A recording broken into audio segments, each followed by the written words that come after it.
El emplazamiento era soberbio para construir una ciudad. Bastaba nivelar la ribera del río, cortando una parte del bosque, del inmenso bosque virgen enraizado allí desde el nacimiento del mundo. Entonces, rodeada por colinas, la ciudad descendería hasta los muelles de un puerto magnífico, establecido en la desembocadura del río Rojo, solo a 4 millas del mar. En cuanto el gobierno de Washington acordó la concesión, carpinteros y leñadores se pusieron a la obra, pero nunca habían visto un bosque parecido, metido en el centro de todas las llanas, de todas las raíces. Cuando talaban por un lado, renacía por el otro, rejuvenecido de sus heridas, en las que cada golpe de hacha hacía brotar botones verdes. Las calles, las plazas de la ciudad, apenas trazadas, comenzaron a ser invadidas por la vegetación. Las murallas crecían con menos rapidez que los árboles, que en cuanto se erguían, se desmoronaban bajo el esfuerzo de raíces siempre vivas. Para terminar con esas resistencias donde se enmohecía el hierro de las sierras y de las hachas, se vieron obligados a recurrir al fuego. Día y noche una humareda sofocante llenaba el espesor de los matorrales, en tanto que los grandes árboles de arriba ardían como cirios. El bosque intentaba luchar, aún demorando el incendio con oleadas de savia y con la frescura sin aire de su follaje apretado. Finalmente, llegó el invierno. La nieve se abatió como una segunda muerte sobre los inmensos terrenos cubiertos de troncos ennegrecidos, de raíces consumidas. Ya se podía construir. Muy pronto, una ciudad inmensa, todo de madera como Chicago, se extendió en las riberas del río Rojo, con sus largas calles alineadas, numeradas, abriéndose alrededor de las plazas, la bolsa, los mercados, las iglesias, las escuelas, y todo un despliegue marítimo de galpones de aduanas, de muelles, de entrepuertos, de astilleros para la construcción de barcos.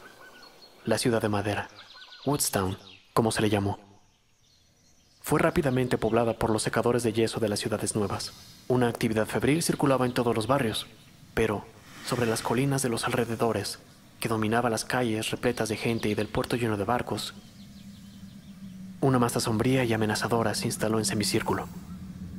Era el bosque que miraba. Miraba aquella ciudad insolente que había ocupado su lugar en las riberas del río, y de 3000 árboles gigantescos. Toda Woodstown estaba hecha con su vida misma. Los altos mástiles que se balanceaban en el puerto, aquellos innumerables desniveles uno tras otro, hasta la última cabaña del barrio más alejado, todos se lo debían, tanto los instrumentos de trabajo como los muebles, tomando solo en cuenta el largo de sus ramas. Por eso, qué rencor terrible guardaba contra esa ciudad de ladrones. Mientras duró el invierno, no se notó nada. Los habitantes de Woodstown oían a veces un crujido sordo en sus techumbres y en sus muebles. De vez en cuando una muralla se rajaba. Un mostrador de tienda estallaba en 2 estruendos. Pero la madera nueva padece de estos accidentes, y nadie les daba importancia. Sin embargo, al acercarse la primavera, una primavera súbita, violenta, tan rica de savia que se sentía bajo la tierra como el rumor de las fuentes, el suelo comenzó a agitarse, levantado por fuerzas invisibles y activas. En cada casa los muebles, las paredes de los muros se hinchaban, y se veía en los tablones del piso largas elevaciones, como ante el paso de un topo. Ni puertas ni ventanas ni nada funcionaba. Es la humedad, decían los habitantes. Con el calor pasará. De pronto, al día siguiente de una gran tempestad que provenía del mar, y que trajo el verano con sus claridades ardientes y su lluvia tibia, la ciudad, al despertar, lanzó un grito de estupor. Los techos rojos, los monumentos públicos, las campanas de las iglesias, los tablones de las casas y hasta la madera de las camas, todo estaba empapado en una tinta verde, delgada como una capa de moho, leve como un encaje. De cerca aparecía una cantidad de brotes microscópicos, donde ya se veía el enroscamiento de las hojas.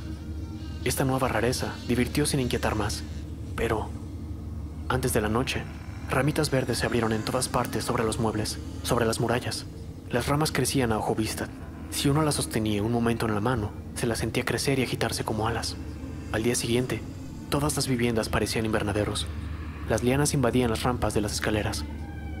En las calles estrechas, las ramas se enlazaban de un techo al otro, poniendo por encima de la ruidosa ciudad la sombra de avenidas arboladas. Esto se volvió inquietante.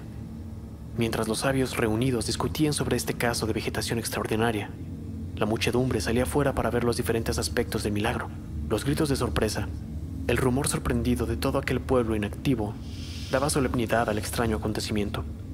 De pronto alguien dijo: «Miren, el bosque», y percibieron con terror que desde hacía 2 días El semicírculo verde se había acercado mucho. El bosque parecía descender hacia la ciudad. Toda una vanguardia de espinos y de lianas se extendían hasta las primeras casas de los suburbios. Entonces Woodstown empezó a comprender y a sentir el miedo. Evidentemente el bosque venía a reconquistar su lugar junto al río. Sus árboles, abatidos, dispersos, transformados, se liberaban para adelantárselo. ¿Cómo resistir la invasión? Con el fuego se corría el riesgo de incendiar la ciudad entera. ¿Y qué podían hacer las hachas contra esa savia sin cesar renaciente?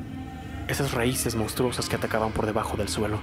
Esos millares de semillas volantes que germinaban al quebrarse y hacían brotar un árbol donde quiera que cayeran. Sin embargo, todos se pusieron bravamente a luchar con las hoces, las sierras, los rastrillos. Se hizo una inmensa matanza de hojas. Pero fue en vano. De hora en hora la confusión de los bosques vírgenes, donde el entrelazamiento de las lianas creaban formas gigantescas, invadían las calles de Woodstown. Ya irrumpían los insectos y los reptiles. Había nidos en todos los rincones. Golpes de alas y masas de pequeños picos agresivos. En una noche los graneros de la ciudad fueron totalmente vaciados por las nidadas nuevas, como una ironía en medio del desastre. Mariposas de todos los tamaños y colores volaron sobre las viñas florecidas, y las abejas previsoras, buscando abrigo seguro en los huecos de los árboles tan rápidamente crecidos, instalaron sus colmenas como una demostración de permanencia y conquista. Vagamente, en el gemido rumoroso del follaje, se oían golpes sordos de sierras y de hachas. Pero el cuarto día se reconoció que todo trabajo era imposible. La hierba crecía demasiado alta, demasiado espesa. Lianas trepadoras se enroscaban en los brazos de los leñadores y agarrotaban sus movimientos. Por otra parte, las casas se volvieron inhabitables. Los muebles, cargados de hojas, habían perdido la forma. Los techos se hundieron perforados por las lanzas de las yucas, por los largos espinos de la caoba, y en lugar de techumbres se instaló la cúpula inmensa de las catalpas. Era el fin. Había que huir. A través del apretujamiento de plantas y de ramas que avanzaba cada vez más, los habitantes de Woodstown, espantados, se precipitaron hacia el río, arrastrando en su huida lo que podían ser sus riquezas y objetos preciosos. Pero cuántas dificultades para llegar al borde del agua. Ya no quedan muebles, ya no quedan muelles. Nada más que musgos gigantescos. Los astilleros marítimos, donde se guardaban las maderas para la construcción, habían dejado lugar a bosques de pinos, y en el puerto, lleno de flores, los barcos nuevos parecían islas de verdor. Por suerte se encontraban allí algunas fragatas blindadas, en las que se refugió la muchedumbre, desde donde pudieron ver al viejo bosque y unirse victorioso con el bosque joven.